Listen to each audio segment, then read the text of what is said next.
दोस्तों, दुनिया भर के मुसलमान के दिलों में एक चाहत जरूर होती है कि वह अपने जिंदगी में कम से कम एक बार हज की यात्रा जरूर करें। जो इसमें सक्षम हैं वह जाते भी हैं। जो मुसलमान हज की यात्रा से वापस आ जाते हैं वह अपने आप को हाजी कहलवाना पसंद करते हैं और यह उनके लिए काफ़ी सम्मान की बात होती है।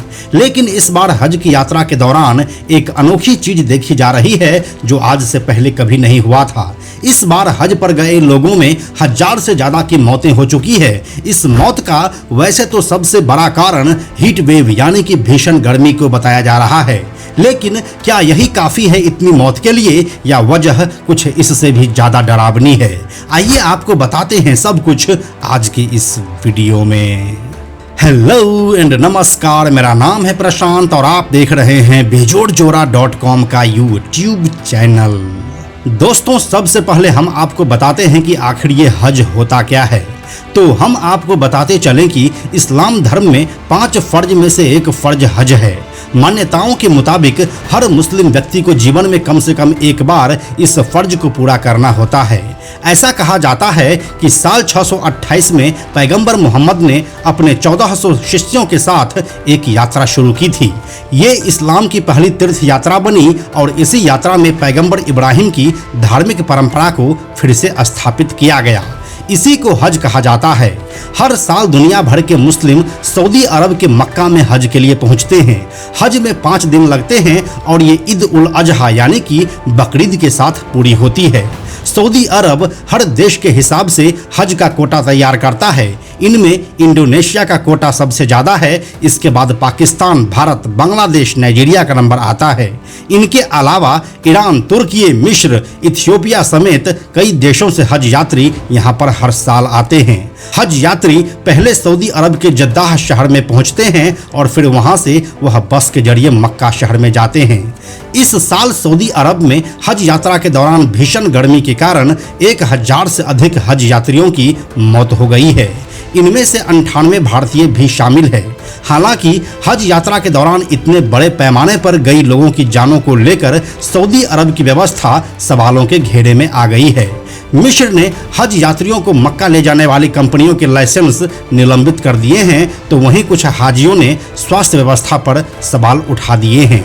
दरअसल सऊदी अरब में हज यात्रा के दौरान सैकड़ों लोगों की मौत हुई है। ऐसा बताया जा रहा है कि इनमें से अधिकतर लोगों की मौत सऊदी अरब में पड़ रही भीषण गर्मी के कारण हुई है, क्योंकि यहाँ का तापमान 51 डिग्री से भी ज़्यादा हो गया है। एक रिपोर्ट की माने तो इस साल हज यात्रा के दौरान सबसे ज़्यादा 658 लोग मिस्र के मारे गए हैं। वहीं इंडोनेशिया के मुताबिक उसके 200 से अधिक नागरिकों की जान गई है। साथ ही भारत ने कहा है कि उनके 98 लोगों के मरने की जानकारी है। इसके अलावा Pakistan, Malaysia, Jordan, Iran, Senegal, Sudan और इराक ने भी अपने नागरिकों की मौत की पुष्टि की है। जो हज यात्री वापस अपने देश लौटे, उनके अनुसार सऊदी अरब में भीषण गर्मी के प्रभाव से यात्रियों को बचाने के लिए वहां पर पर्याप्त चिकित्सा और बुनियादी सुविधाएं नहीं थी। हज से लौटे लोगों ने बताया कि हज यात्रा के दौरान लोग अचानक बेहोश हो जा रहे थे।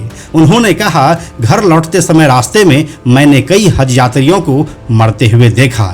लगभग हर कुछ 100 मीटर पर एक शव पड़ा था और उसे सफ़ेद कपड़े से ढक दिया गया था। इतनी मौतों पर सऊदी अरब के सांख्यिकी महानिदेशालय ने कहा है कि इस साल हज के दौरान करीब 18 लाख से भी अधिक लोग यहां पर पहुंचे थे। हज का मौसम हर साल इस्लामी कैलेंडर के अनुसार बदलता है और इस साल यह जून में पड़ा है, जो कि सबसे गर्म महीनों में से एक है। यहाँ पर मरने वालों में से आधे से अधिक लोगों का रजिस्ट्रेशन नहीं था, जिसके कारण उन्हें एसी टेंट और बसों जैसी सुविधाएं नहीं मिल पाई। इसके अलावा बढ़ते तापमान ने लोगों के लिए काफ़ी मुश्किलें भी पैदा की, जिसकी वजह से इतनी मौतें हुई। वैसे भी आमतौर पर देखा जाए तो हज की यात्रा काफ़ी थका देने वाली होती है और इस बार वैसे भी यह भीषण गर्मी में हुआ है, जिससे मौत की संख्या लगातार बढ़ ही रही है। तो कुल मिलाकर अगर देखा जाए तो हज के दौरान हुई इतनी सारी मौत सऊदी सरकार की अव्यवस्था और हीट वेव की वजह से ही हुई है। भारत के विदेश मंत्रालय के प्रवक्ता रणधीर जायसवाल ने कहा है कि पिछले साल हज की पूरी अवधि में भारत के कुल 187 लोगों की मौत हुई थी। उन्होंने कहा, इस साल 1,75,000 भारतीय हज के लिए मक्का गए हैं। हज की अवधि 9 मई से लेकर 22 जुलाई तक है। इस साल अब तक 98 लोगों की मौत हो जाने की सूचना है। इनमें कई मौतें प्राकृतिक कारणों, पुरानी बीमारियों और बुढ़ापे की वजह से भी हुई है। अराफात के दिन 6 लोगों की मौत हुई है और 4 लोगों की मौत दुर्घटना के कारण हुई है। अब जाते जाते हम आपको यह भी बता दें कि सऊदी अरब के हज कानून में साफ तौर पर यह कहा गया है कि अगर कोई शख्स हज करते हुए अपनी जान गंवाता है तो उसकी लाश उसके देश नहीं भेजी जाएगी, बल्कि उनको सऊदी अरब में ही दफन कर दिया जाएगा। हर एक हज यात्री अपने हज आवेदन फॉर्म में इस बात की घोषणा करता या करती है कि अगर वह सऊदी अरब की धरती या हवा में जान गंवाता या फिर गंवाती है तो उसकी लाश उसके देश नहीं भेजी जाएगी, बल्कि सऊदी अरब में ही दफन किया जाएगा।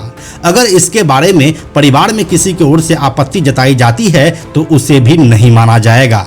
अगर मरने वाले परिवार सऊदी अरब जाकर मरने वाले का आखिरी दीदार करना चाहे तो ऐसा भी संभव नहीं होता है, लेकिन अगर वह मक्का में मौजूद होते हैं तो उन्हें लाश का अंतिम दर्शन करने और जनाजे में शामिल होने का मौका मिल जाता है। अगर कोई हाजी मक्का, मिना और मुजदलफा में ठहरने के दौरान जान गंवा बैठे तो उसकी नमाज ए जनाजा मस्जिद अल हराम या काबा शरीफ में अदा की जाती है, और अगर किसी की मदीना में मौत हो जाए तो मस्जिद ए नबवी में नमाज ए जनाजा अदा की जाती है। इसके अलावा अगर कोई हाजी जद्दाह या किसी और जगह जान गंवाएं तो उसकी नमाज ए जनाजा स्थानीय मस्जिद में अदा की जाती है। इन सब के इतर दुनिया भर के मुसलमानों का यह भी मानना है कि हज के दौरान अगर किसी की मौत हो जाती है तो इससे बेहतर मौत कुछ भी हो ही नहीं सकती है। तो यही थी इस पूरे मामले का यह अपडेट। बाकी इसके बारे में अपनी राय आप हमें कमेंट में लिखकर जरूर बताइए। हम जल्दी मिलते हैं आपसे एक नए वीडियो के साथ। यह वीडियो अगर आपको पसंद आया तो इसे लाइक और शेयर जरूर करें। आने वाले वीडियोस के लिए बेजोड़ जोड़ा को सब्सक्राइब करके बेल आइकन को टच करना ना भूलें। Thank you so much.